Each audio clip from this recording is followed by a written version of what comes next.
One's a comedic silent feature starring the Great Stoneface, the other a more modern take starring, in the words of Artie Lang, the Great Stone. 7 chances, they remade it.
Hi, and welcome back to another episode of They Remade It. I'm your host, Stuart. And I'm your host, Jacob. And do you hear that, folks? Do you hear those, extra birds on the wind and everything now that it's mid-November and the hell that was the beginning of the month is supposedly meant to be wrapped up?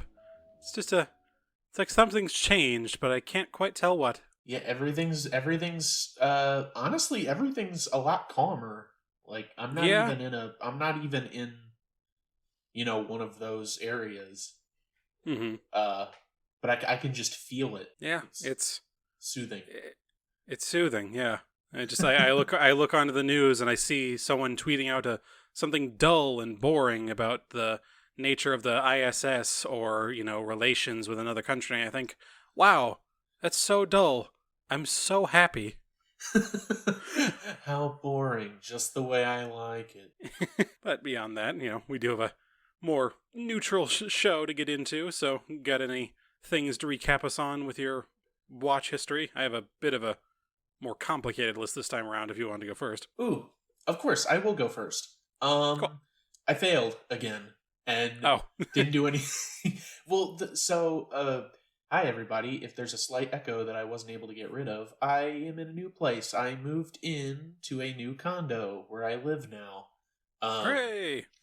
So I was very, I obviously I've been listening to a lot of podcasts, same podcasts I always listen to while I was unpacking and putting things away and stocking up on groceries and things like that. But yeah, I just haven't felt like I've had time to watch things. Definitely going forward especially into the holiday season, because I got a lot of time off work coming up just due to the nature of the holidays. So I'll have plenty of time to be watching stuff. But the one thing I'll say, sometimes we talk about games, and I've come to accept that now. Books, games, whatever. What are you doing?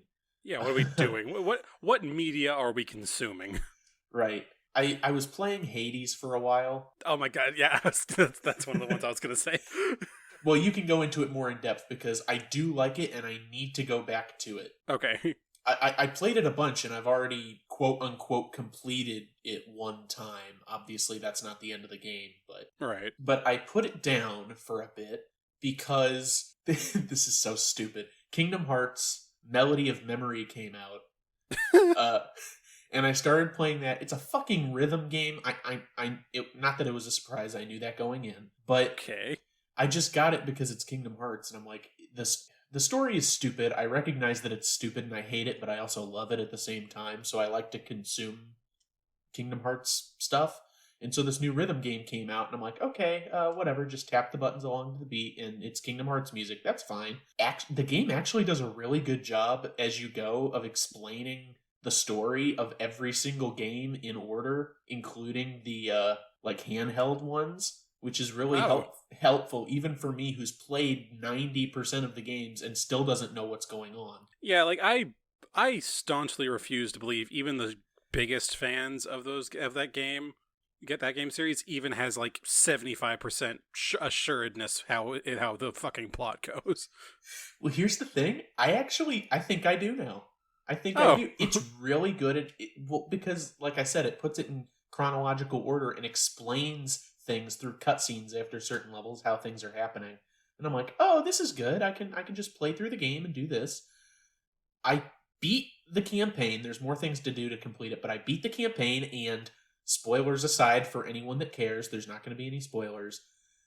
The last level of the game has 40 minutes worth of cutscenes, new cutscenes that set up for a new game. And I don't know why I expected anything different. Jesus H. Christ with this game series. What the hell? I'm a little happy. A lot of people weren't too pleased with the ending of 3, and I'm kind of in that same boat. And they hyped it up as being like, this is the last entry in the main series. And it's like, really? Well, that's how you ended it? But it looks like either they went back on that, or this is like some sort of sideline that they're doing. But new cutscenes started happening, taking place after the 3rd game, which I beat 2 years ago when it came out, and I was like, holy shit, this fucking stupid rhythm game where you just tap X to the beat has like new cinematics with the original voiceover. It's crazy. But that's what I've been doing. Consuming. God, what is it with this what is it with this anime game with Disney characters that has been so fucking weird? I don't know. There are a lot of things in life that I genuinely just can't find myself to grasp.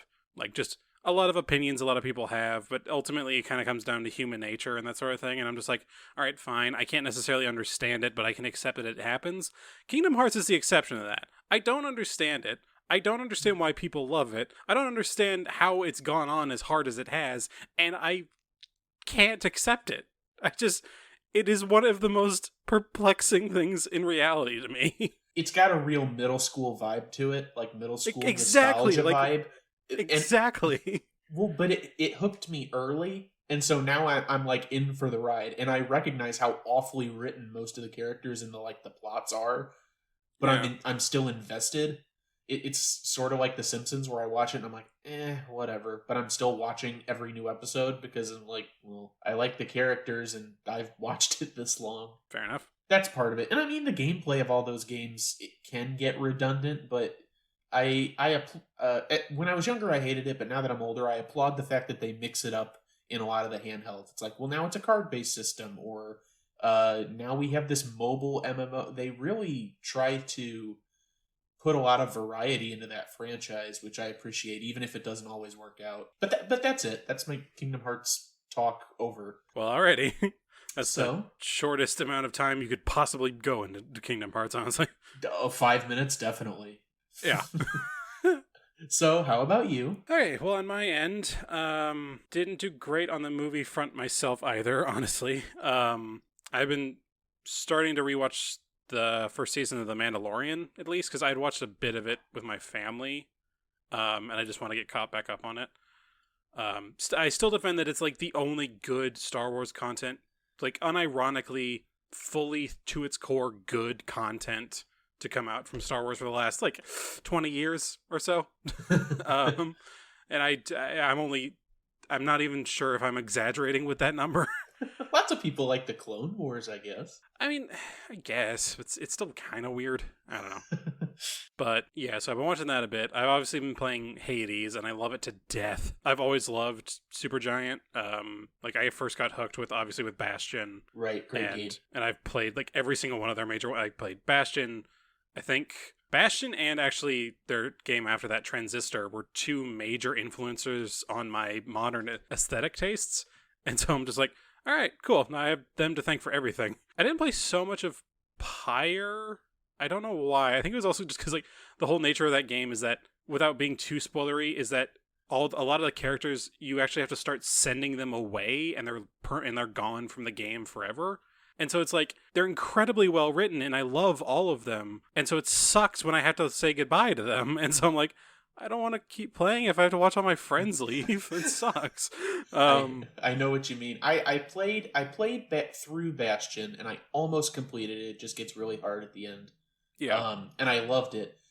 But then I haven't touched any other stuff up until Hades, and not that I was avoiding it. It never crossed into my, like, Transistor. I'm aware of it, but I never played it. Yeah. And same with Pyre. Yeah. I mean, they're all, like, with the exception of Pyre, they're all pretty much the same general gameplay style. Like, they're isometric hack and slash. Yeah.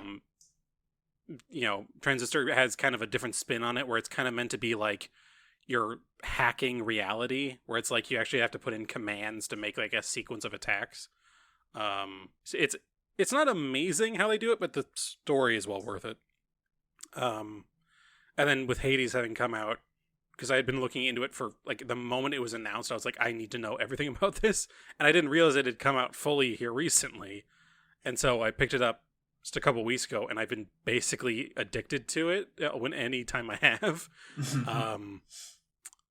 When you said like you had gone through it, does that mean like you've like did you get a point where you had credits roll? Yes.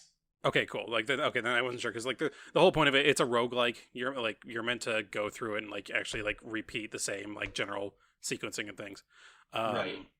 But yeah, I just the other day got to the credits sequence, and I've been still just playing the hell out of it, just trying to unlock all the different weapon aspects and everything. And exactly. Gotta complete it. And I adore Greek mythology in general, and this is probably my favorite interpretation I've seen of it to date. Like, of just, like, the art style and how all the characters react to each other and how just kind of everything kind of works together, and how they don't necessarily shy away from a lot of the rougher bits where it's like, everyone in, like, modern day kind of does the whole thing of, like, oh, the love story between Hades and Persephone is misunderstood. It's not just a whole kidnapping thing. But then it's like, in this one, it's like, no, it pretty much was kidnapping, but we're at least having it be still kind of nice.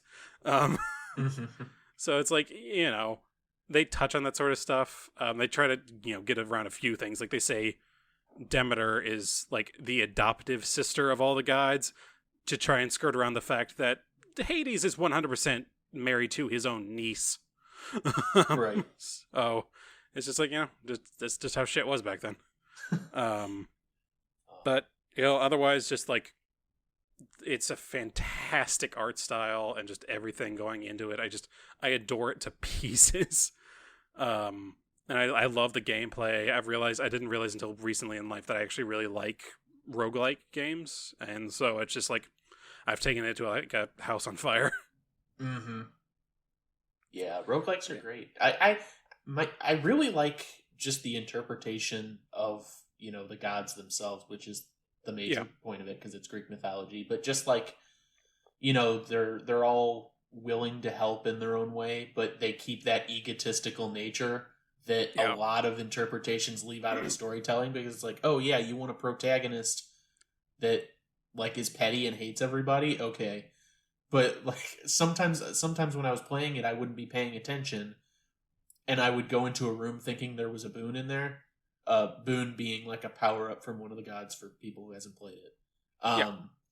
And not noticing that it was actually 2 boons, and I'm like, oh no, now I gotta pick. And regardless of what you pick, the other god's always pissed that you didn't pick them.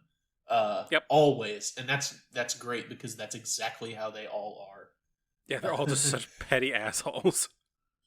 And like, it's heavily implied throughout the whole thing that they're only helping you for selfish reasons. It's like, basically, like, even just the intro of why they're helping you is basically amounts to, look, you're a relative of theirs that they have no prior relationship with, and therefore means they haven't fucked you over before. And so this is their chance to have like a slightly positive, good relationship for once. Mm-hmm. Or possibly just fuck you. Or just fuck you. I mean, so that's a very real possibility. But yeah, those are the main ones. Those are like I played the Hades and everything, but I've also had one other thing going on in that I can't remember if I've mentioned on here that I am in a D&D group with my girlfriend and a couple of her own friends who were all together in a group, but I joined in with them once they lost a member. Mm-hmm. And here recently, we've actually started up on a new campaign type called Monster of the Week. For those who may or may not know, it's a different game style that's a very simplified version. It's meant to kind of emulate, Monster of the Week TV shows like Scooby-Doo, Supernatural, where it's this group of, real-world individuals with possibly some, like, slight magical connections have to, like, hunt down monsters and stuff, like, every session. Mm-hmm. And I have recently been taken over as the keeper, or dungeon master in this case, and I'm actually writing the story myself. So I have been doing that. That's been a lot of fun. Excellent. Have you started yet? Started actually running it?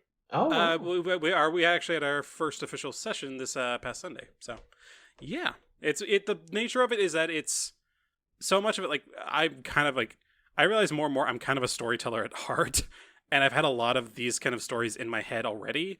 And the benefit of Monster of the Week is that it's a much looser gameplay style, so you can very much ad lib whenever you kind of need to. And so I've got a pretty general skeleton of what to go with, but otherwise it's basically completely written by the actions of the players. And so I've just kind of been going along with that. Like I said, we've only had the first session so far, but it's already going really well, I think. So Excellent. I'm having a lot of fun with it. That's perfect, yeah. Yeah, I'm actually doing some creative shit for once. It's really nice. Like I keep telling myself, it's like, oh, I'll draw or I'll do some other creative actions or whatever, and then I never do. And then I'm not, then, our last session with our previous campaign wrapped up, and they're like, and one of the guys was like, our DM was like, does anyone else kind of want to DM? And I just jumped on it being like, I really want to do this, and I really want to do Monster of the Week.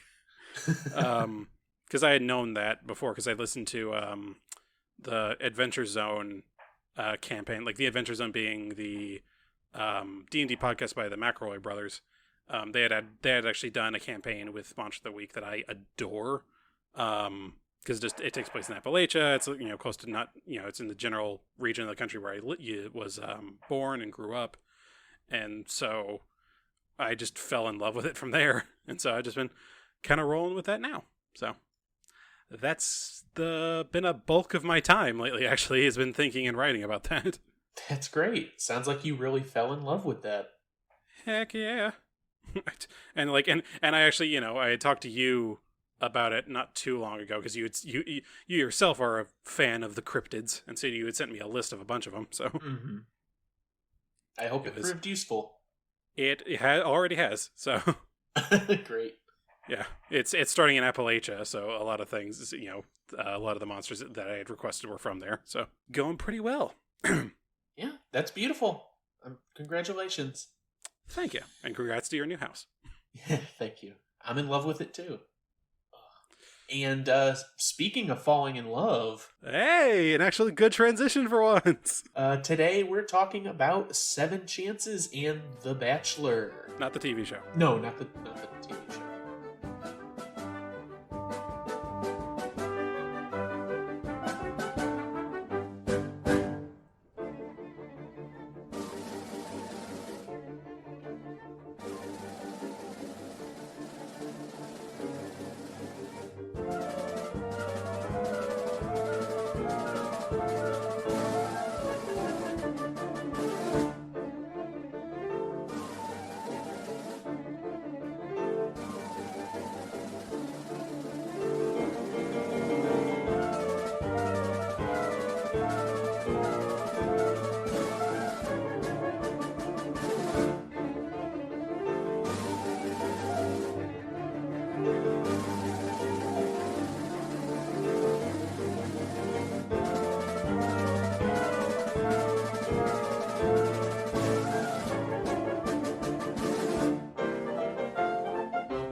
Okay, starting out, we will be talking about 7 Chances from 1925, directed by Buster Keaton.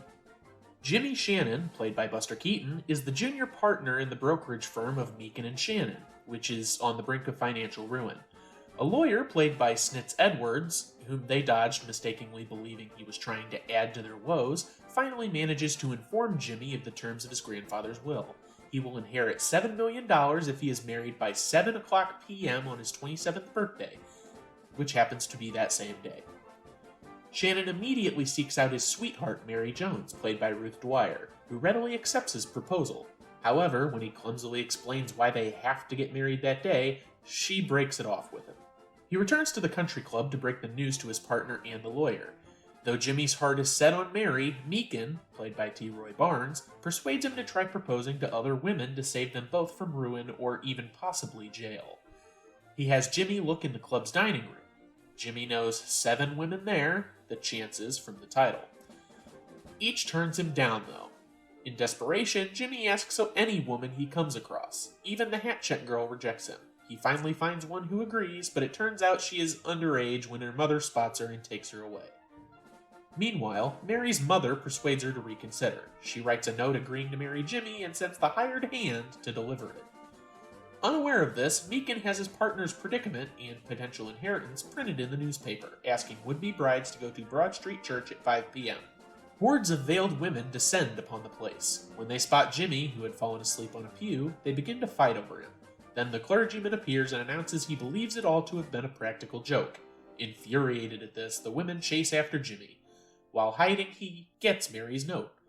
He races to Mary's house, pursued by furious females. Along the way, he accidentally starts a rock slide, or avalanche, which drives away the angry mob. Note that this is a long, famous chase sequence from the movie, in order to display tons of stunt work and effects. When he gets to Mary's home, Meakin shows him his watch. He is minutes too late.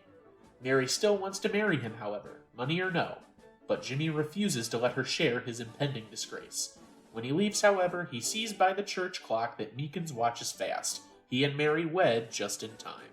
And now, discussing The Bachelor from 1999 and directed by Gary Sinyer, basically the film is the same, almost beat for beat, so I'll just run through the cast list very briefly and point out some of the major differences. Chris O'Donnell plays Jimmy Shannon, Renee Zellweger plays Ann Arden, Artie Lang plays Marco, Marley Shelton plays Natalie Arden, James Cromwell plays the priest, Peter Ustinov plays Granddad James Shannon, Hal Holbrook plays Roy Odell, and Ed Asner plays Sid Gluckman.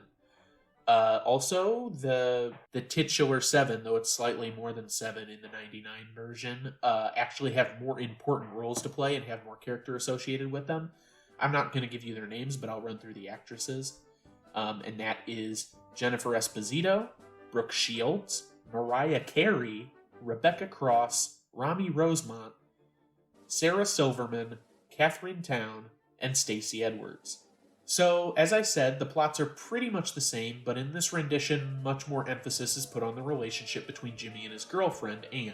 Additionally, whereas the Keaton version mostly is taken up with the now famous bridal chase sequence, the majority of 99's The Bachelor is filled with Jimmy visiting his various exes and detailing exactly how he fails with each of them, as opposed to Jimmy in 7 Chances just going after 7 women he knows within the country club that he goes to.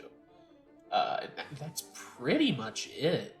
I mean, the mass amount of brides in 99 are there for the wedding, technically, at the end of the movie, but, like, that's not a major difference. The films are really, really similar. Just less flair put into the chase sequence is all. But Buster Keaton was famous for doing things like that, so... Yeah, exactly. Saying your movie has less flair than a Buster Keaton is like saying your food isn't as good as Gordon Ramsay's. It's not really... Technically, it's not very fair. Are we going to abuse it, though? Hell yes. Yes, when we talk about it. But first, let me do quick full circle. Hooray!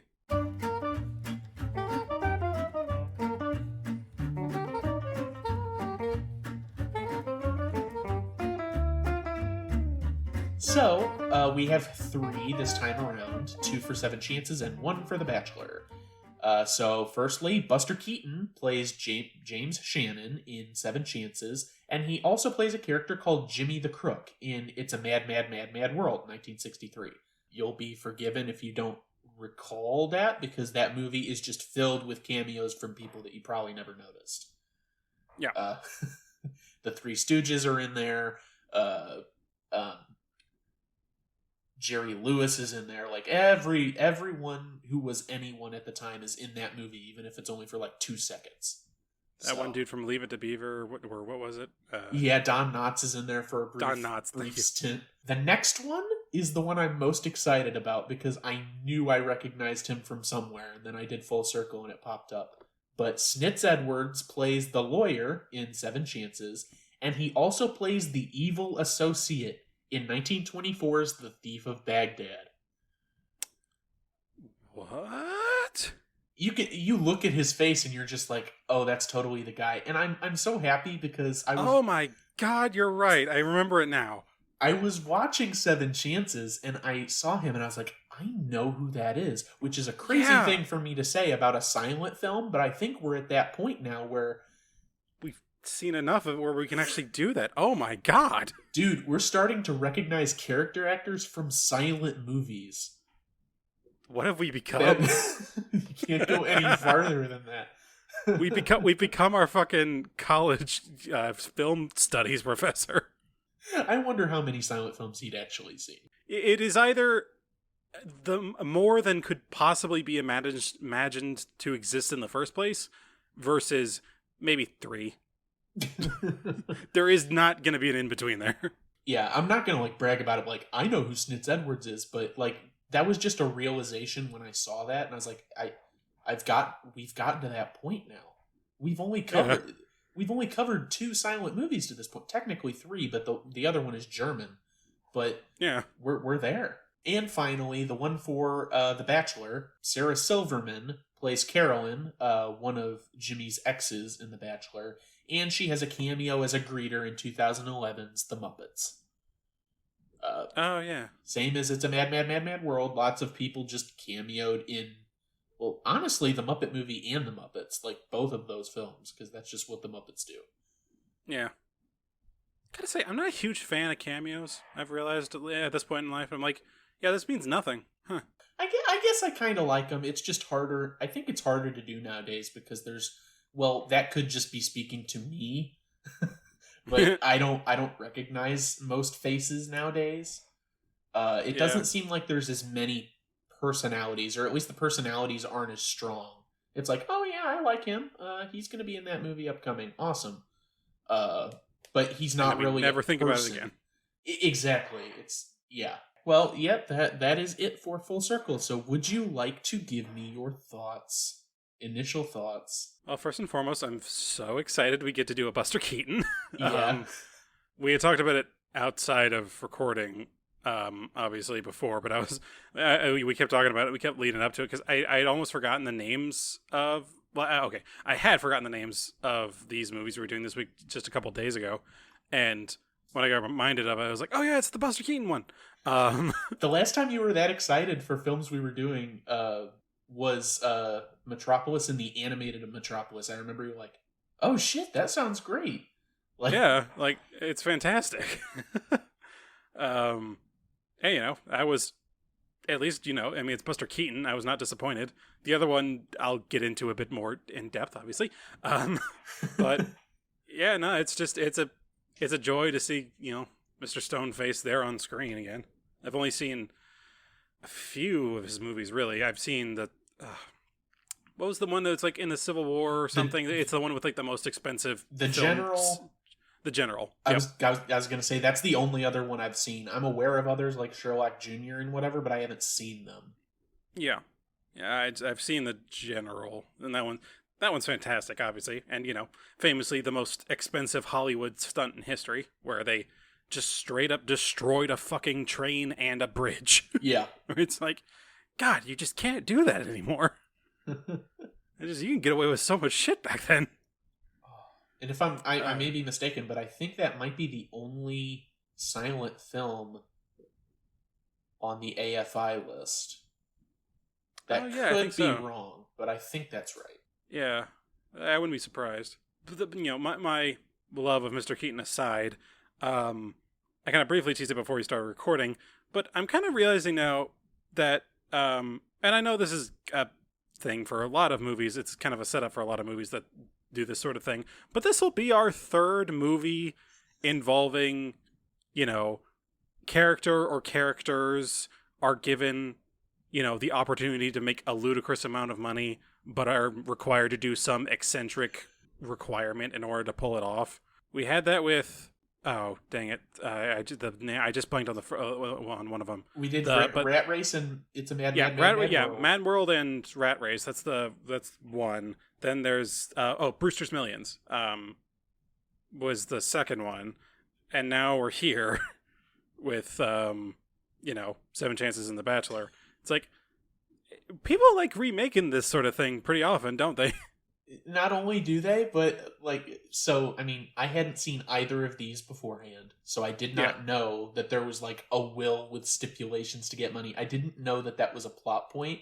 Mm. And then, I mean, they even name drop Brewster's Millions in the 99 version. Yeah, they did. I almost forgot about Hal that. Holbrook mentions it. He's like, what is this, Brewster's Millions or something like that? But, It's like, which I always hate that when a movie or a video game tries to do this. Like, what is this X movie that makes this seem a lot less creative? It's like, oh yeah, that's true. You are a complete fucking hack. you're right.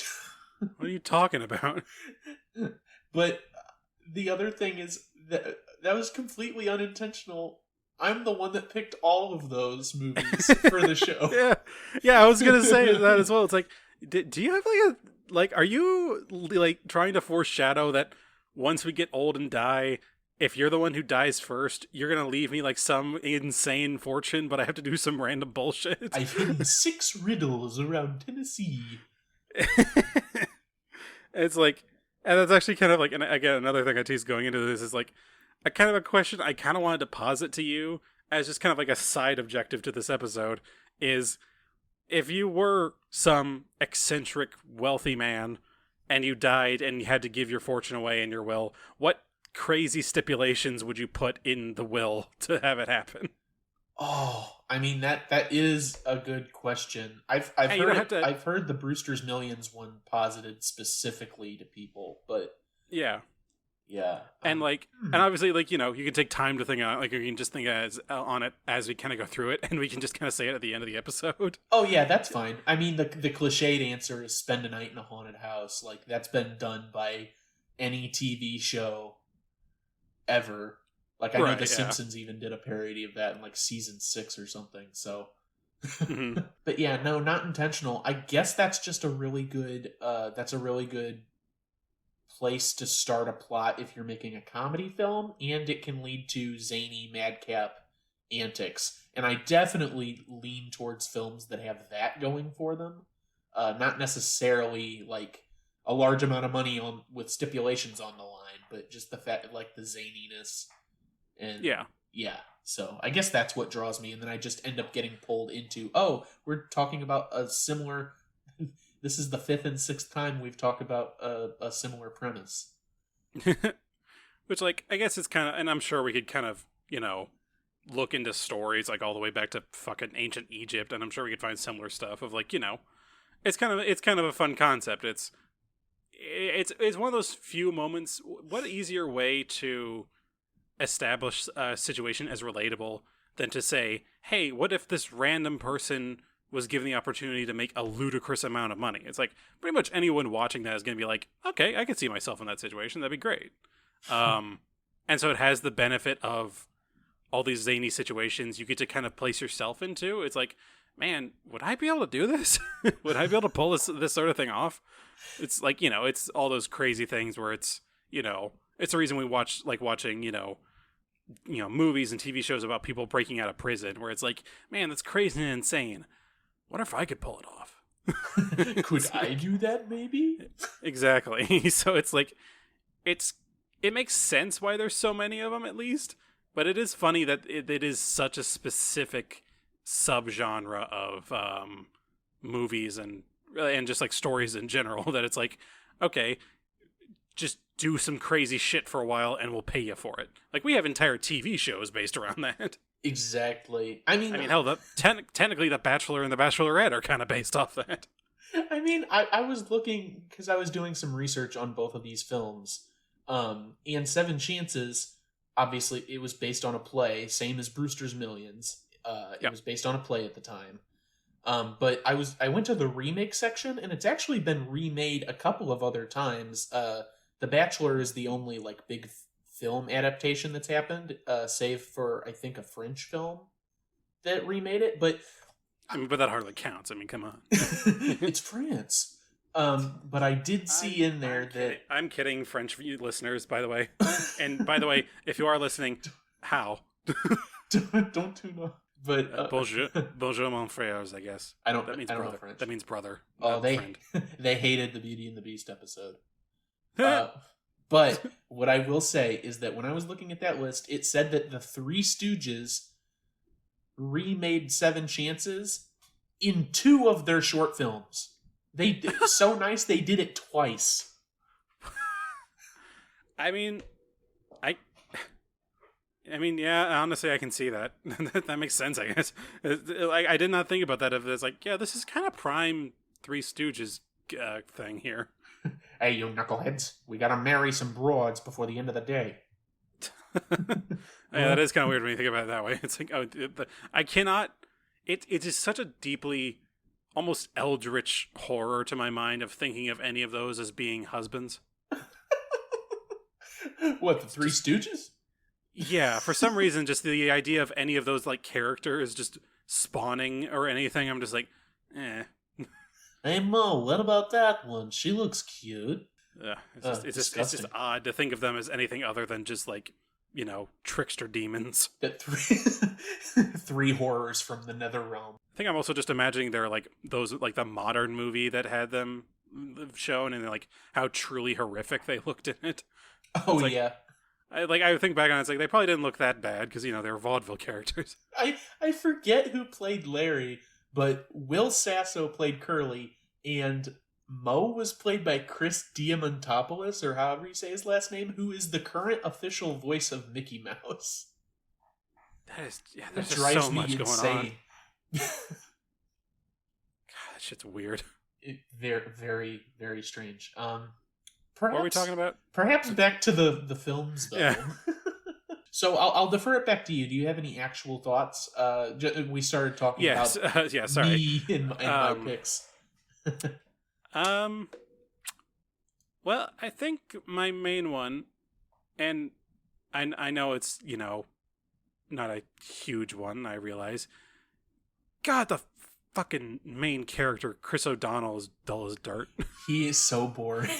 My God, it's so, and I know that's like low hanging fruit. I know, like, that he's been in a bunch of early 2000s stuff or like late 90s stuff that's just so much of it is pretty samey as is.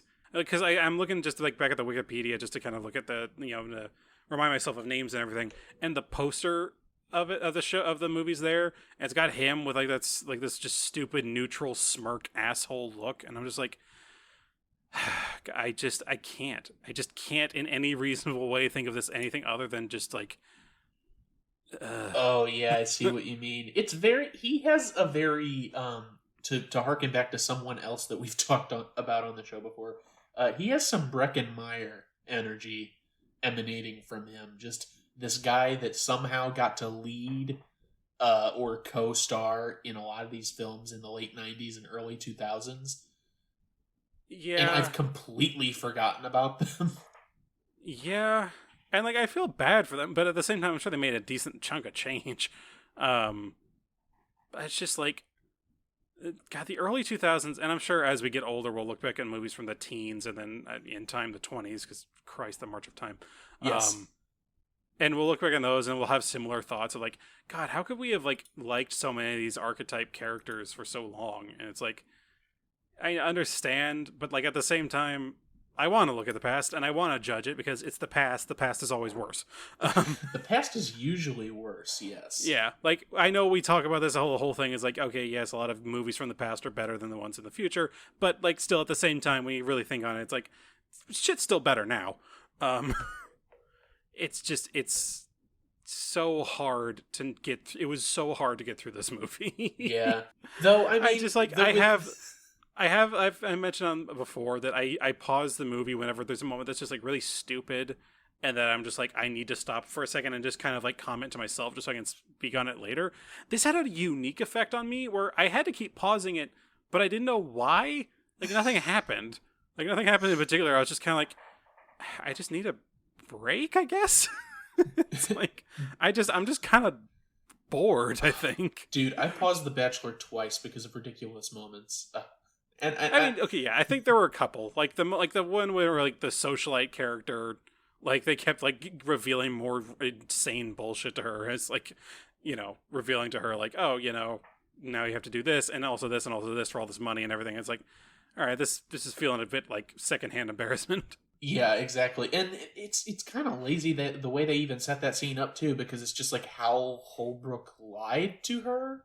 But yeah. like wouldn't she? I mean, he lied to her to get her there, but the stipulation of the will is like that they have children after 5 years and stay together for 10 years. She'd find out and divorce him eventually if she didn't want to do it. It's a bad plan. Just a bad plan. Yeah. Like, I feel like at a certain point she could easily just, like, get a bunch of the money and then just run off. Yeah. I forget, did they ever establish how exactly they're gonna know that people are doing this shit?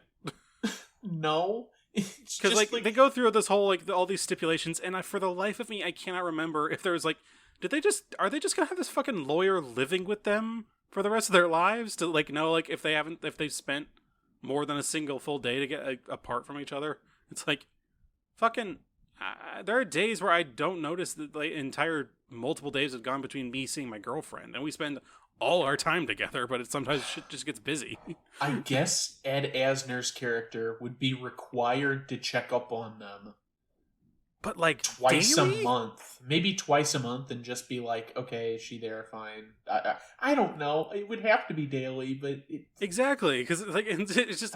insane. And I know the whole point of it, and it's got the same thing kind of going on with Brewster's Millions, where they establish, okay, more distinct rules to the situation, so there's less, like, plot holes or whatever. But in this, they've ended up creating way more plot holes.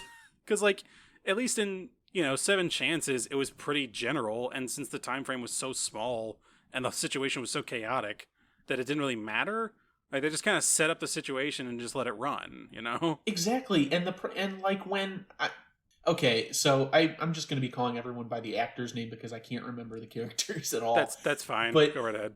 But in the video that Peter Ustinov's character makes, he states that the child, like, after 5 years, there will have to be a child born, and that it has to be verifiably and genetically theirs. Which means also Ed Asner has to oversee, oh, baby was born, congratulations, time for the DNA testing.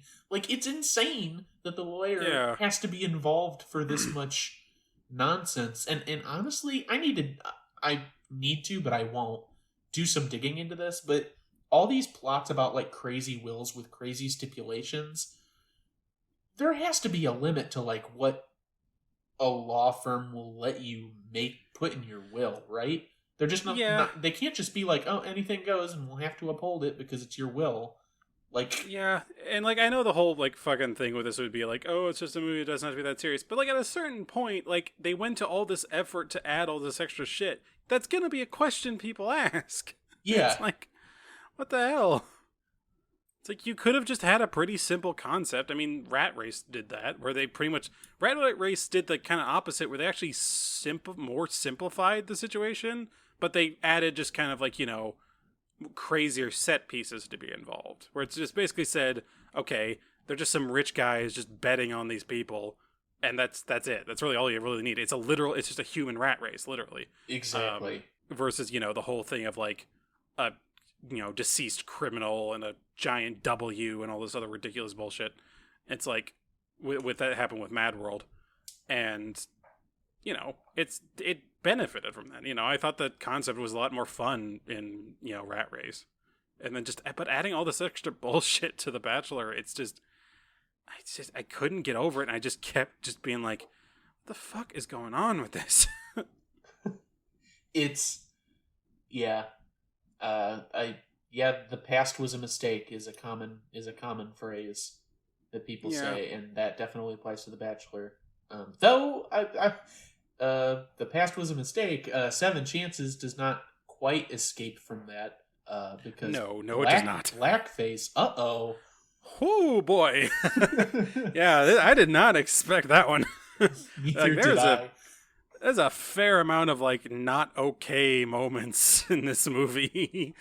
I guess the actor Jules Cowles is like a hired hand, and he's very obviously wearing blackface. Yeah, and, like, walking funny. And obviously, like, that's fair enough. Like that could almost be excused, but the fact that they just do it so much with this character is like, fucking hell. And then, like, there's another scene where where Buster Keaton's character is walking around just, like, accosting random women to see if they'll marry him. And at one point, he's approaching a woman that he can't fully see from behind because she's wearing a full coat. And then the shot cuts to the front shot and clearly shows she's a black woman, and he just blatantly just like takes a look at her and just like nopes and leaves. It's like, wow. Like Buster Keaton, I know in it's every the 20s, other situation, yeah, it's like it's obligatorily racist, because it's like all the other situations he goes to all this effort to convince these ladies. He takes one look at her and he's like, nope. Yeah, we're a couple 1925. We're a couple decades removed from Sidney Poitier and Guess Who's Coming to Dinner. We'll just say. Mm-hmm. Yeah, it's just it's bad. It's like I kind of forgot. You tend to forget, like, you know, you hear like jokes about it with like modern cartoons and modern shows and everything, talking about like, oh, shit was just so blatantly racist back in the day, and then for a long time you don't really see that as much as you think, and so for a long time I just kind of was like, I mean, I know like a lot of the culture and everything was blatantly racist, but a lot of the movies I've seen so far, especially on the show, have been pretty okay. Like maybe a little out of touch, but like that's hardly, you know, a condemnable offense. And then I watched this one, I was like, oh. Uh-oh. Yeah. It's like, it's always weird seeing that sort of shit in a movie of what is essentially one of my heroes of film. Like, I love Buster Keaton. He's one of my favorite, actors and directors of all time. And just seeing that, I was like, this feels weird. This is like when you learn that it turns out, you're raised by slightly racist parents, and you're like, oh no. It's like, I can't like hate them because they're my parents and they're not like that bad, but also like I can't say I approve. Yeah. Also, you know what? I have a question for you. I watched the movie. I was invested in Seven Chances, so I watched it. Yeah. I rented it off of Amazon Prime. Okay, or same. Amazon. So the description says he proposes to anyone in a skirt, including a Scotsman. Did you see a scene with a Scotsman? Because I don't remember that. There is a very, very brief moment later on when he is first arriving at the church where they don't show him flirting with a Scotsman. They just have a, like, title card, setting card where it says, after, he finally approaches the church, after having chased everything he can find in a skirt, including a Scotsman. Okay, I don't even remember that title card, but okay, the description probably needs to chill. It is very brief. It's just when he's first arriving at the church. Okay, thank you. That is the only situation. And I don't know why they insist on having that in the fucking Amazon description, because it's, by a description, basically a flat-out stinking lie. I mean, pretty much, because I fully expected there to be a comedic Buster Keaton scene where that happens, and then, I don't know, the Scotsman chases him around for 3 minutes? I don't know. It would have been hilarious watching a full buffed up kilted Scotsman beat the shit out of Buster Keaton. It's like, all right, that'd be hilarious. That waif of a man going up against what is essentially a human tree trunk. Exactly. Oh man. So, God. Yeah. So that was weird, and yeah, this movie doesn't. It has like. I don't know why. It's just like I don't know if I'm a huge fan of this one for Buster Keaton stuff in general, because I've seen a few of his things, at least like chunks of his movies, because like there's a lot of scenes that everyone knows, the falling from the building scene where he's going through like all the different like overhangs and everything. I can't remember the exact term for him, but like as he's breaking his fall, there's the one movie I haven't seen all of it, but the one where he like the whole front of the building falls down and he just skirts by it with the window. That's the most famous. Yeah. So like I've seen a bunch of his stuff. I don't know why this one I just was like not super invested in it. Like it had a decent number of, like, it obviously had like the famous like the trolley car scene, but like beyond that I wasn't as huge of a thing with this one for some reason. I think I just didn't like his character in general in this one. He's kind of a shithole. Well, you'll be happy to know that Buster Keaton hated it too. He hated it while he hated it while he was making it. And he was reported as saying later that he really didn't like the movie, but he thinks that the rock slide scene saved it for him because he really liked doing it. I mean, like once there's always going to be the jumping the shark scene for the Buster Keaton movie, which I guess is true with any movie, really. But still, like, yeah, no, that did it. Right. It's just, I really couldn't tell you what it is even specifically about this. I think it's just like, I think the concept itself just doesn't lend itself to a Buster Keaton. It's like, you know, it's like a Robert Downey Jr. movie where he doesn't play like some kind of like really specific kind of character. It's like he plays that really general dude. Like, in fact, I think there actually is a movie of him in it. It's called like The Law Firm or something, where he's a lawyer and he's playing it very straight and it's dull as dirt. It's like, this is Robert Downey Jr. He's the dude who does all this other crazy bullshit. One time he played a fucking black guy, which that was insane. It's like, this is the movie you're having him do?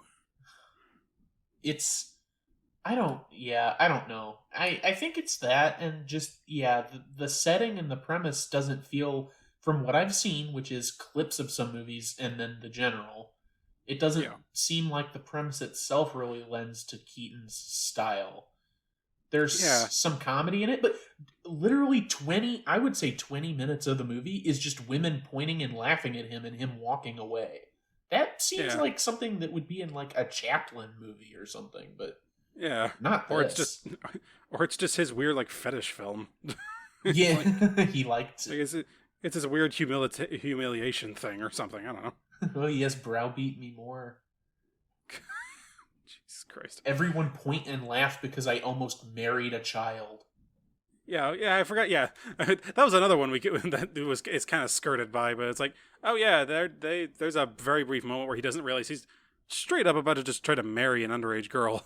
It's like, he obviously doesn't realize it, and that's the joke. But like, even still, it's like, that's hardly a joke. I like that they have to make it very clear that it was an underage girl without dialogue or title cards by like the mother.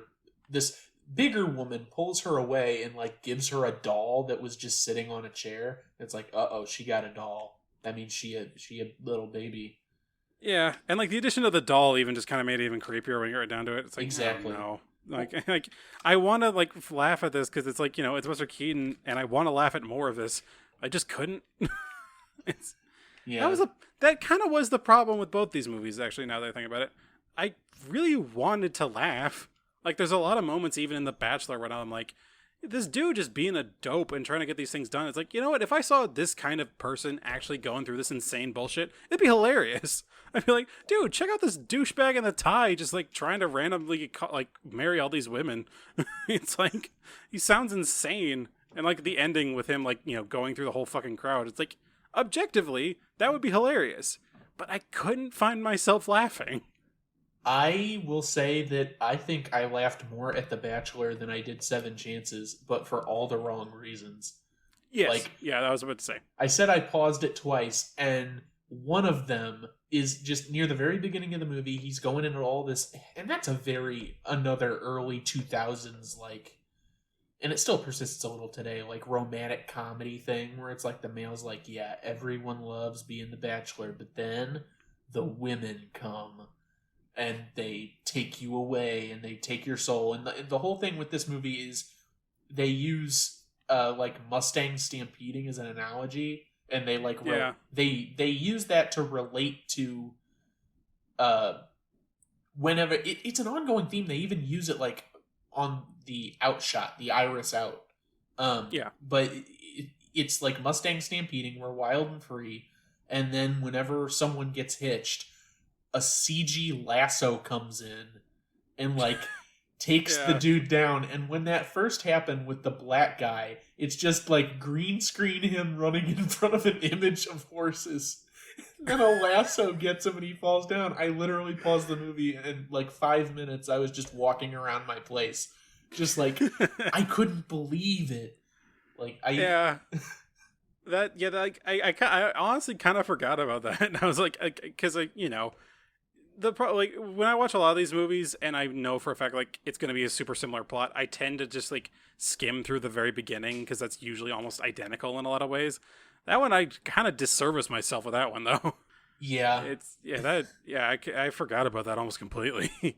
But what I will say for The Bachelor, and I already sort of talked about it a bit just now, I don't think it works, but it's kind of ambitious. I think that they actually try to tie the Bridal Run into an ongoing theme, because Yeah, that Yeah, was that. I that is pretty good actually. the whole thing is like, you're running along with the stallions, and then eventually you're running away from this CG lasso, and that kind of plays into the bridal run because he's literally running from getting hitched.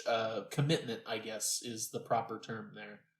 Yeah, Not to and do like a yeah, literary analysis of 1999's The Bachelor, but yeah, exactly. I wasn't expecting like fucking visual parallels, or thematic parallels in this movie right. of all things. It's like fucking Chris O'Donnell with this shit. It's like, man, fucking hey. and I will say though, like I did like the characters more in The Bachelor, like just because there actually were characters. Like, and obviously we put a lot of praise on a lot of older movies, but to the 2000s credit, they certainly made fucking memorable characters. I yeah, can't remember any of their names, but I remember shit people were doing.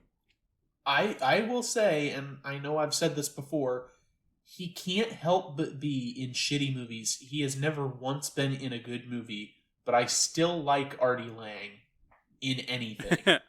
Like I don't know, I like him. I think he's funny. I think he has a funny voice. It's and I mean, like, literally, like, you look at the cast of the movie too. Like, it's insane to be like, there's a scene in The Bachelor where Chris O'Donnell is in a car driving away, and Artie Lang, Ed Asner, and Hal fucking Holbrook are outside of the cab talking to him.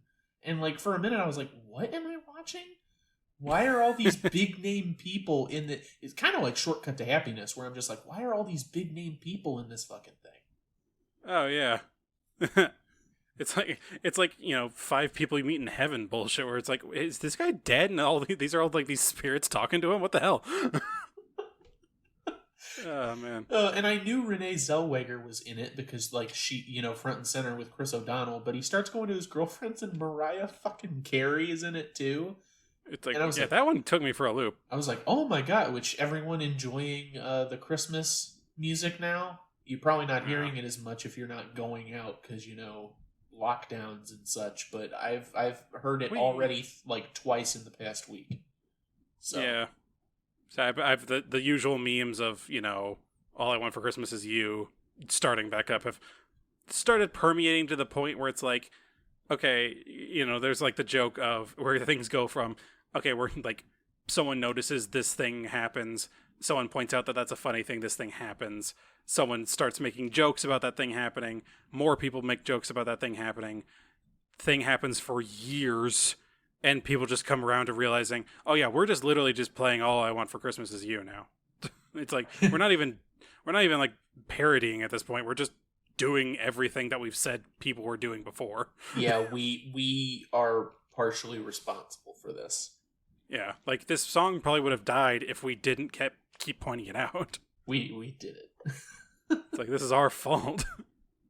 God is dead and we killed him. I don't know how I pulled Nietzsche out of fucking a stupid Christmas song, but still.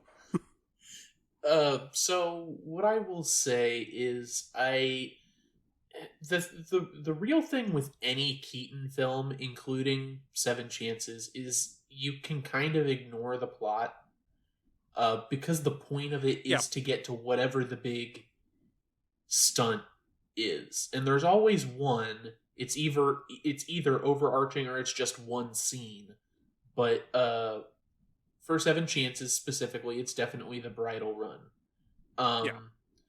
And it's it could just be because they knew that they couldn't do it any better, but it's disappointing that it happens in the 99 one, and it takes up a good portion of the ending, but it's just, running for a long time.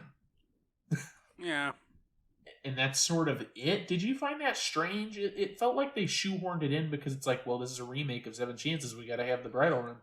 But they didn't do anything with it, really. I mean, like, on the one hand, I do agree. It's like, yeah, like, at a certain point, it's like, how the hell do you fucking even try to match, a Buster Keaton stunt? Or even just, not even necessarily a stunt, just like a moment. But, like, on the other hand, I can't say it was necessarily all that bad. I mean, it was chaotic. like a lot of early 2000s, like if unintentionally, a lot of early 2000s, late 90s movies do have that quality of 80s and 70s films of just being pure distilled chaos at times. Mostly because like the technology that they have on display is just like, wow, there are no rules no more. Like, let's just fucking have insane CGI moments for no fucking reason. And so there's just kind of a weird, like, almost esoteric element to everything where it's like, God, shit's just kind of weird, and it has a kind of an uncanny valley thing going on, where it's just like, everything's just kind of odd, and it gives everything just this natural background energy of pure chaos. Mm-hmm. And so I can't say I disliked the scene. I honestly couldn't say I disliked a lot of the movie with what they were going for that very reason. Again, it's what you said. I found myself enjoying it probably for reasons that weren't intentional, but it wasn't terrible. Right. And I mean, that is a good point too with the run. It's Yeah. I don't think it's done bad, and it's always nice to see that many extras like doing so. Specifically, there's a scene where and this is all filmed in San Francisco, I'm pretty sure. Yeah. It's fairly obvious, but there's one scene where he's running down this hill street with just a mob of women chasing him.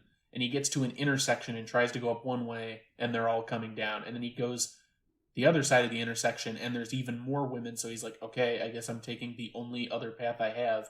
And then these 3 different lines just converge into one. Yeah, and I actually like that pretty well. Yeah, and like that's cool. I just wish that they had more, like they had done more with the mob other than just running.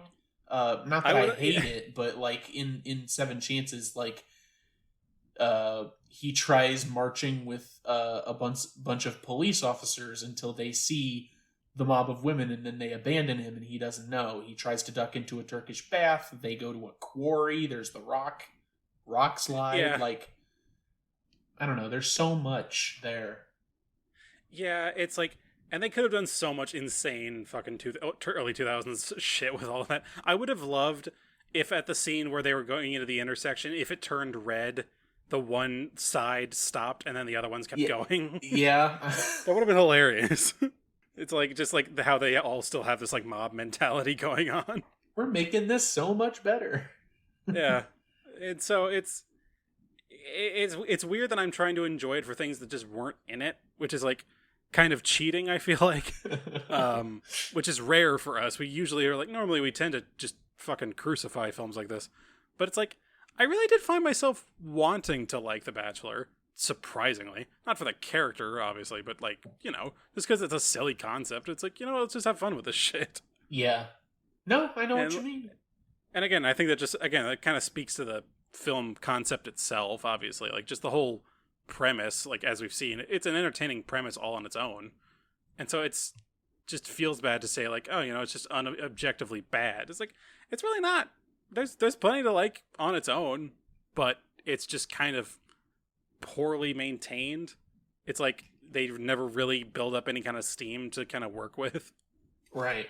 And oh man, you have to do it with because The Bachelor puts more emphasis on the X's or the chances that the main character has. So you have to give them more character, but they're so fleshed out. They have actual details. Like the Sarah Silverman character is like this bookish woman who's constantly prattling on about, this is symbolism for that, that's symbolism for this. I'm not a marriage person because marriage is just like selling property. And it's like, well, yeah, that's definitely how it started. She's not wrong. Yeah. And like that, Brooke Shields is like this stone cold badass that just wants the money. And there's the woman that like is way too clingy and burns an effigy of him. Like these women have like actual personality, even though you don't spend a whole lot of time with most of them. Which I gotta say, the effigy burning woman was my favorite. It's like when I saw that scene, I was like, God, I want a movie about her. That'd be hilarious. I want to see more of that woman. That's true. Yeah, it's like, I did not get enough time with this person. I need to delve into this. She learned that she was his third choice, and she's like, you know what? I still don't care. Yeah, she took reality into her own hands on that one. It's like, fucking hey. Wow, great. And That's more. I've seen more, forward motion motivation from that character in the brief time she was on screen than most Marvel movies combined. Yeah. Yeah, that's right. I fucking said it, Marvel fans. Come at me. That's true. But, like, so to go back to that point, though, like, all those women have really good personalities. Like, even Renee Zellweger's character, Anne, has a lot of personality to her because she knows what she wants. She freaks out at one point, which I've seen happen in real life, and is like, is it me? Is it honestly me? And, she's having, like, this crisis, and it's believable. And Ed Asner's great as his character. Holbrook Ustinov is just, like, a stereotypical, I hate everybody. I hate you. You're a worthless grandson. But, he does it well. And I already said I like Artie Lang. All these characters, I think. Cromwell as the priest. Like, it's just this, this silent... He's the great stone face of this movie. Just like this silent, do-nothing character until, like, I would say around the climax of the movie, or maybe, like, the final rising action before the climax. He actually, has more dialogue and, has a touching moment. It's great. Yeah. It's like all these moments, it's just like these brief, like, shines of gold underneath this, like, dust-caked fucking thing that is this movie. It's just like, man, I would have loved to see this kind of go into more depth, or the very little... Okay, not depth, but I just wish that, the whole thing was just handled with some more skill, I guess. Because it's like, you could have easily made this hilarious. Like, like, imagine if Rat Race had half the character that fucking was on display in some of these scenes. Where it's like, fucking hey, that movie would have been one fucking millions. It's like, it would have had cool set pieces, cool, hilarious set pieces, plus, like, characters that didn't make me want to tear my nose off.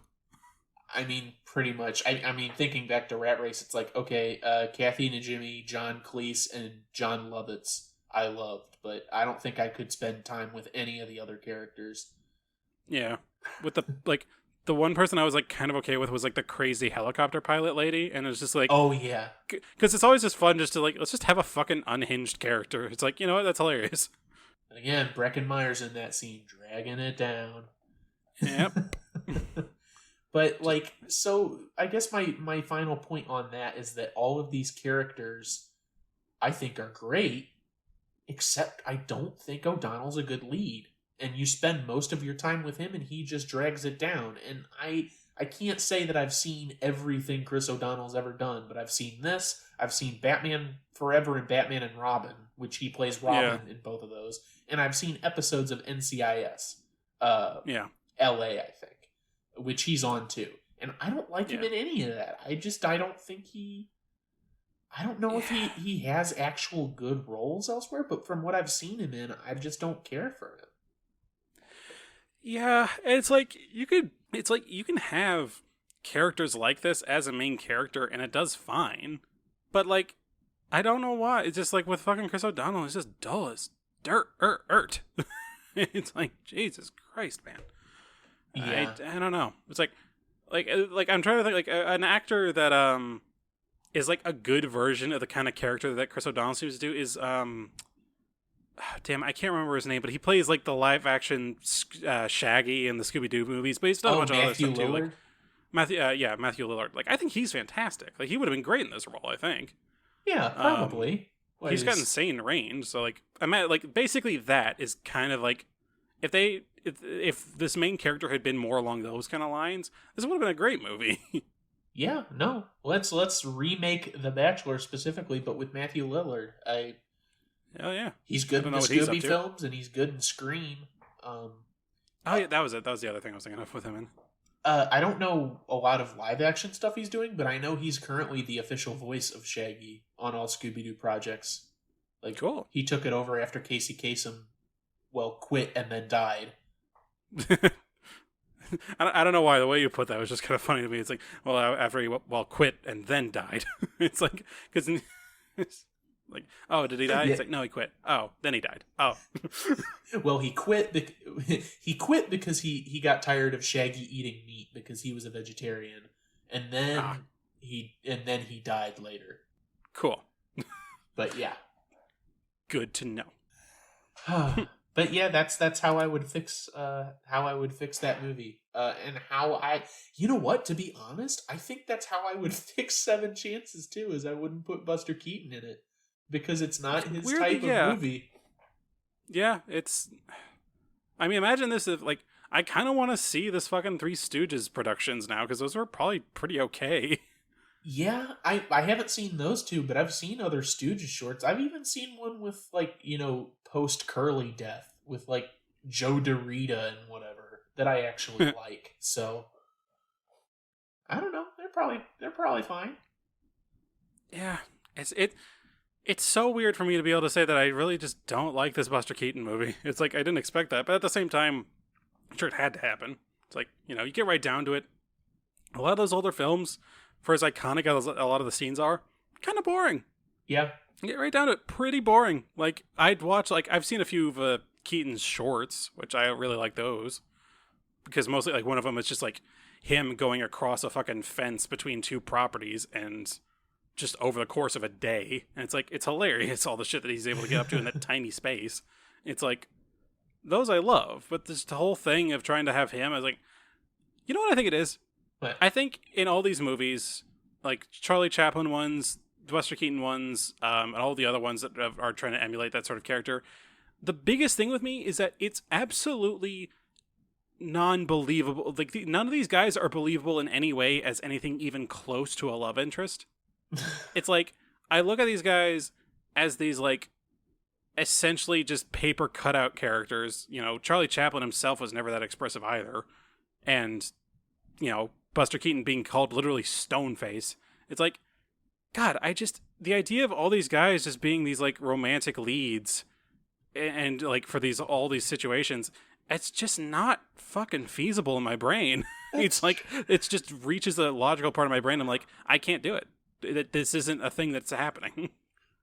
What's that old game? What was that game show called where the woman sits on one side of the panel and then the three bachelors are on the other side? Was that the dating game or matchmaker or something?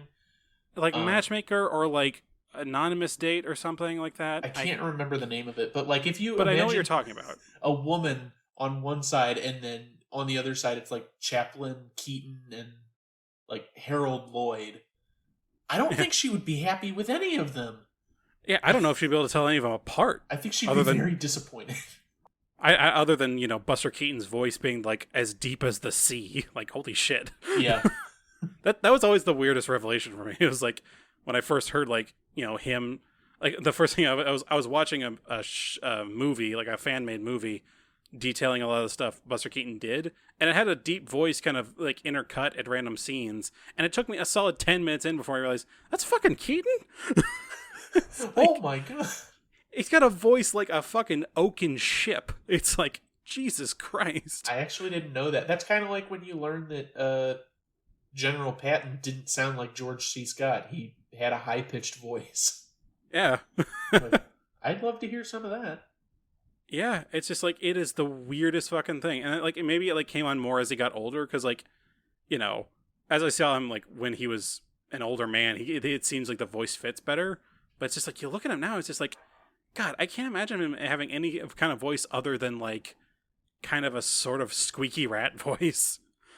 But he comes in yes, and then in this scene we had to reverse the shot a full 3 times. I was what on God? Who the hell are you? Who the hell are you, and what are you doing to my eardrums?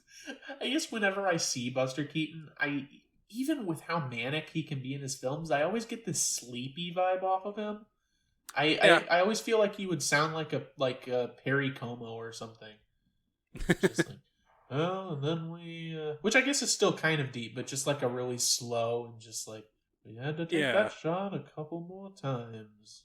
But the fucking voice that he has, it's God, it's comparable to fucking Brian Blessed or fucking Orson Welles or some shit, where it's Jesus, why wasn't this guy just a radio announcer? Why do you have to do fucking silent film? And who knows, he may actually have been some kind of announcer for a period of time, but my God. Yeah, I'm not sure. And I think that may have been one of the reasons he did so well in silent film. I think that the voice was just so absurdly different to him as a person. It's like, sheesh.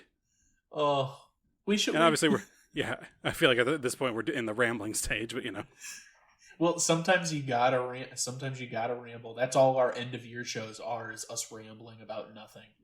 But yeah, that's fair. yeah, we should have. That should be a special episode we do next year. We just talk about Buster Keaton for 2 hours. Oh God, it'll be the definitive podcast on Keaton's life. I mean, like, knowing us, like, we just do that on accident at some point. Like, we've had to, we've joked about it before. We have had occasions where we just didn't do an episode because we were just chatting for too long. Oh yeah, because it's like an hour later. It's like, we should probably start, but it's like 8:00 now. I'm too tired. It's like we're having more fun talking than anything. Exactly. Ugh. But you are right, we're rambling, and I think this one's a little strange. I wouldn't say that we've really telegraphed it too much. Yeah, because it really did realize it's one of those moments where, it's one of the occasions where I went into this assuming I was pretty solid on my opinion, but by the time we're done, I'm like, God, really?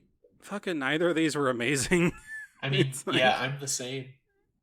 But I can't fault Buster Keaton as much as I can't fault Seven Chances as much as a film, because at the very least, it's not that long. It's like, it's an hour. It does pretty much all it can do in that time. Maybe it goes a little long in certain cases, but, say what you want about Keaton. He doesn't overstay his welcome, usually. Yeah. The Bachelor's like 15 minutes longer. Yeah. Which, again, not terrible, but it's just enough that it's like, since Keaton, so much of his stuff is just kind of jam-packed, it's just difficult to say it's anything. The only one that could be better is, it's difficult to say it isn't the better film between the two, Seven Chances. Yeah. It's just objectively, when you get right down to it, because because I am having to remind myself, the only things I like about The Bachelor are really just things that I've kind of said would make it better. It's not the things that it actually has. Yeah. No, that's true. Which is about as wishful thinking as it gets. And when I say I was the same as you going into this, had a very specific thought on what my favorite was, and then it was kind of shaken. Mm-hmm. It's still, for the sort of the same reasons that you say, it's still, I think, Seven Chances is the better film, but I went in thinking that 100%, and now I think that like 75%. Like, it's a much more shaky, like, I do like some things about The Bachelor. I like more of the characters. Oh, yeah. Which is a low bar when you get right down to it, because, a lot of those older films just were pretty light on characters in general. There's 4 main characters in total in Seven Chances. 5 if you include the mother, and 6 if you include the one to-be bride that thinks that she killed Buster Keaton. And technically only like 2 if you count them if they have names. Right. Yeah. Because I'm all but certain that the fucking, did the main love interest, did she even have a name? Because I remember in the opening credits it just says his girl. Yeah, her name was Mary. Okay. But like the character played by Snitz Edwards, he doesn't have a name. He's just a lawyer. Yeah. A lawyer. So I know there's the partner character, but he barely gets anything really in there with it. So yeah, like he has a bit of like, he propels the plot a bit, which I know like it means like, oh, they would be a main character, but it's like they propel the plot in the sense that like a storm on the horizon propels a plot, Exactly. It's like it doesn't necessarily have a character. Right. But yeah, I mean that's I guess that's where I'll set that. I think that is the better movie as well. Yeah.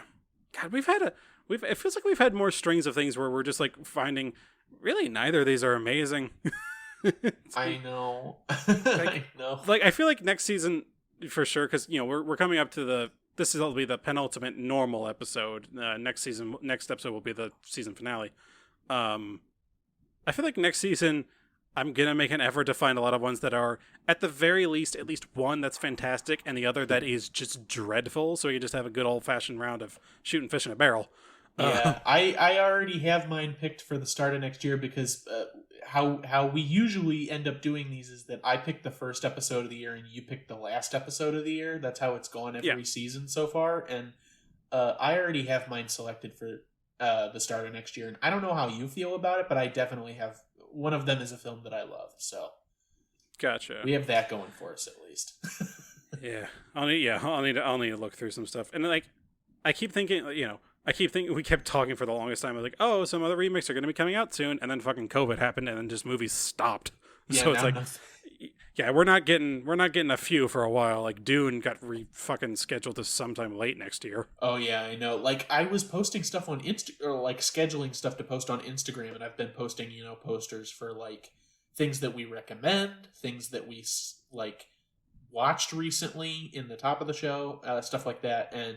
Something I had mentioned a couple episodes ago, I think, or maybe it was last episode, I don't remember, was Top Gun Maverick. And I was like, okay, I got to get the release date for this movie. When's it coming out? Because I was under the assumption most of it was done already. Which it was, but COVID canceled it, and now it's not until like summer of 2021. And I was like, well, that makes sense, but I hadn't heard of it, so... Yeah, it's just... I think it's just at a certain point, everything was just assumed to be rescheduled. And the only thing that's attempting to go strong is some of Disney's shit, but even they're apparently suffering. Or it's like, I mean, okay, fucking, I don't care. They haven't really come out with anything huge for a while. Yeah, exactly. I'm not counting Marvel because it's like, the fucking, so they came out with Korn. It's like, oh yeah, Korn, yeah, obviously. It's going to make a bunch of money and there's a fuck ton of it. That doesn't make it good. I was so stoked for that Soul movie. Oh yeah, God, movies are having a weird time, but at the very least, it means we have time to catch up a little. It's for the best, maybe. And I'm hoping that after all of this, that it's gonna be a sort of like meteorite. Like, animals after the meteor that killed the dinosaurs, where it's like the only things that survive are like the hardy, like small mammals. In this case, just being like smaller studios that just have a better quality content. Where it's like, okay, fine, I'm good with it. It's like for a while we just get smaller productions that are just higher in quality.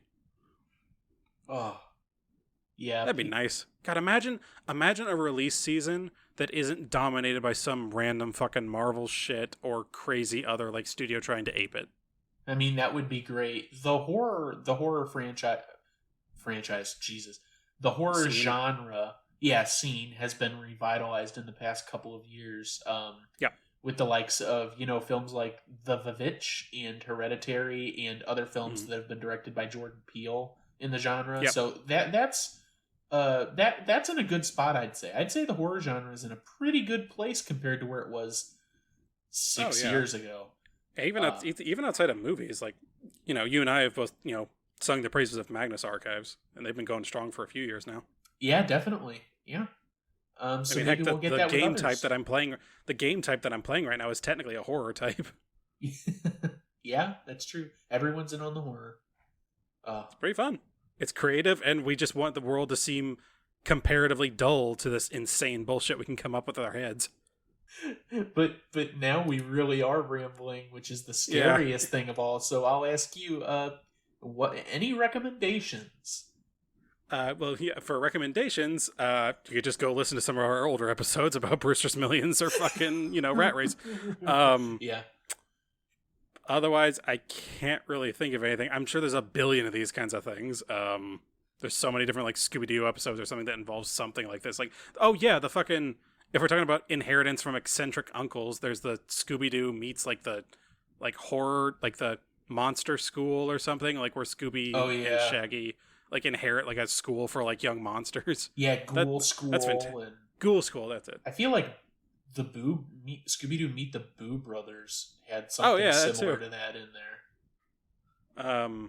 Beyond that, I don't know. But I will remind you that, you do have that other question to have been thinking about with like what you would do as an eccentric uncle. Oh, yes, of course. If you don't have any other recommendations. I'll give my recommendations and then I'll answer that because I did think about it. Okay.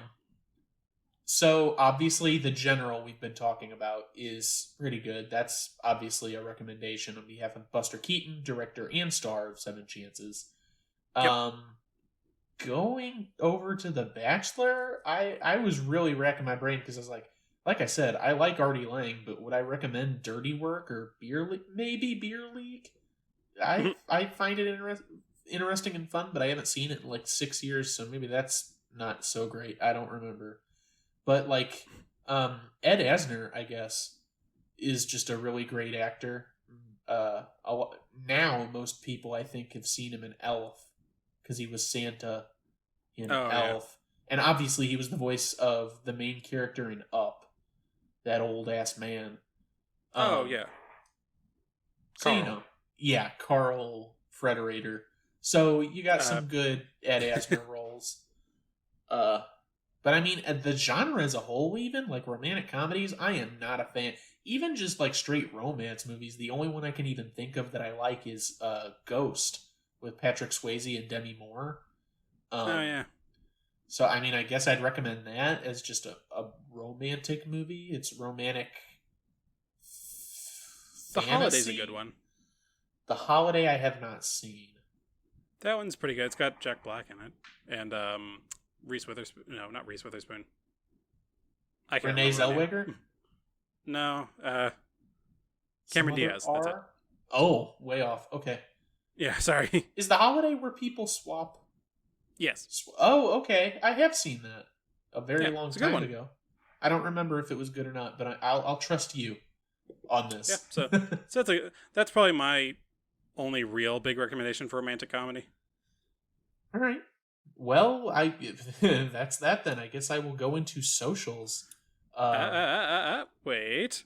What? Remember, what is it? What is the stipulation in your will? Oh, okay. So that's a good one. If I were to pass in my will, I would be a weak, withered old man, and I would be laying there, and I'd be like, "You must suffer as I suffered," and I would be like, "You have 1 month to get 200 platinum trophies on PSN." And they must be from games that cost more than $5.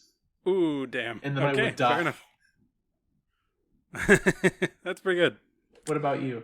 I think mine might be just a little bit more twisted. I would say they have let's say half a year to create an internet niche community and make it significant enough to make the news. And that meaning like a furry community or like one of those weird alt-right communities, one of those like really weird like deep 4chan sub-communities that somehow make it into the public consciousness. And you're like, how the fuck did this happen? Why are we talking about this? Like how, fucking Pepe the Frog became a symbol of fascism. Yeah. I want them to do that. I want them to do it to a degree within 6 months that they become a fucking national headline in some respect. Just some like weird, deep like internet shit. Okay. Yeah, that could lead to a lot of stress. Uh-huh. And just like then they would be forever doomed to be like the new furry, Yeah. It's like they will be forever associated as, oh, they're the dude that created the thing that made furries look tame. And it's then when there's like a bomb threat at that convention, we can get a story on the news where it shows all of these people walking out of the building and the lady just, the news anchor just can't not laugh. Exactly. It's like, it's just like, like for like they keep having to do like one up themselves because just shit in life lately just keeps getting weirder and weirder. So they think they've done the thing that'll just be like the weirdest thing of all, but then just with that particular news week, it just barely makes a blip. It's like, God damn it. No. It's like, no, why did the election have to be this week?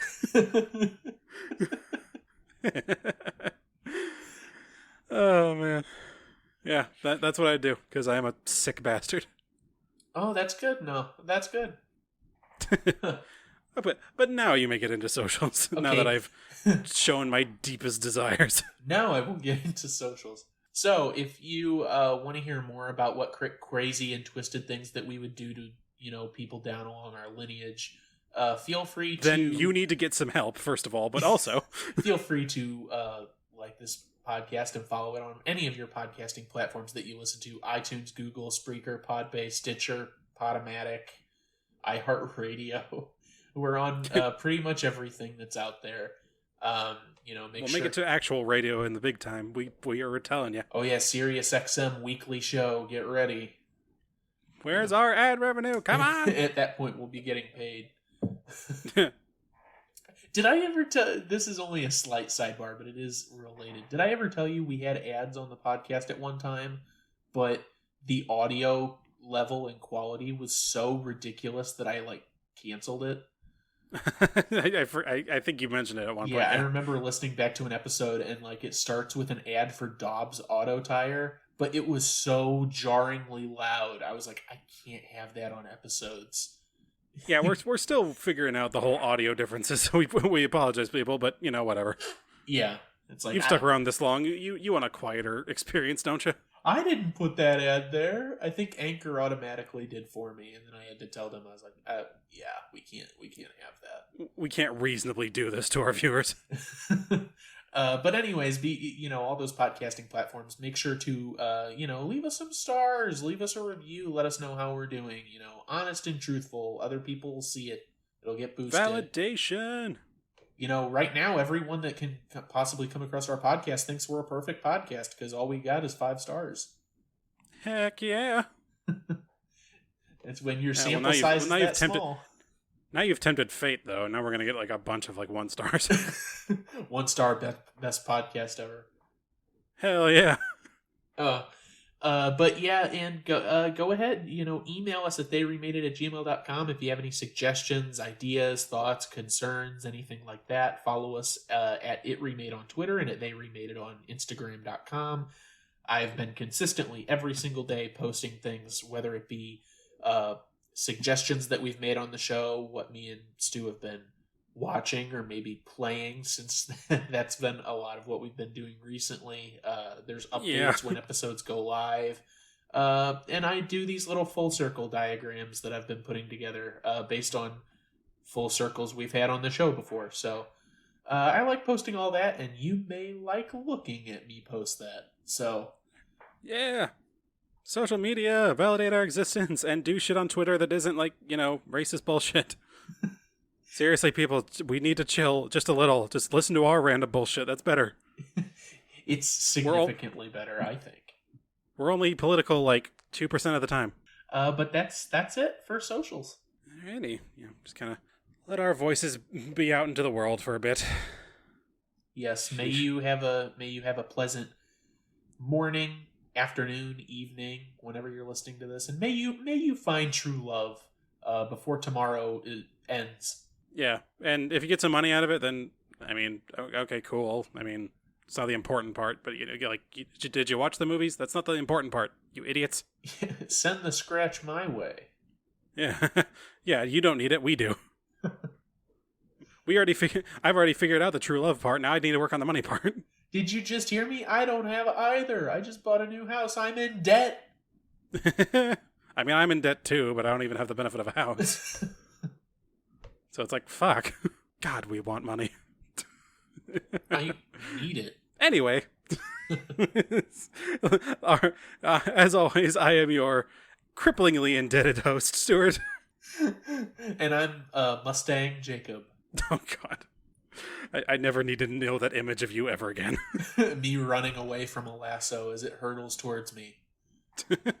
Just you tackle to the ground into the 3D CG background or whatever. Oh, God, our brains. Good night, everybody. Good night.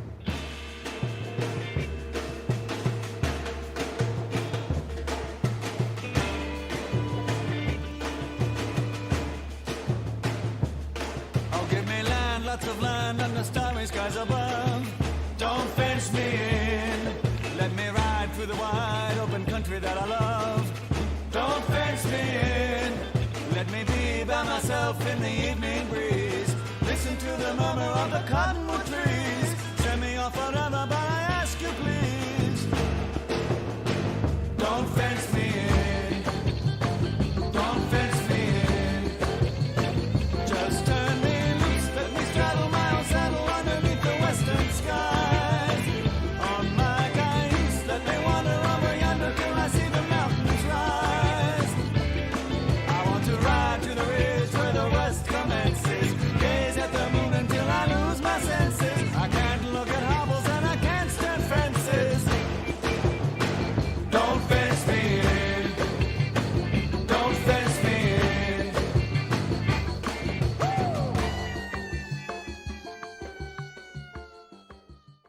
Mary, beloved, we are gathered here today. I'm sorry, Father. Roy, what did you tell her about the will's provisions? I don't recall my exact words. We can only spend one night apart a month. One night together a month.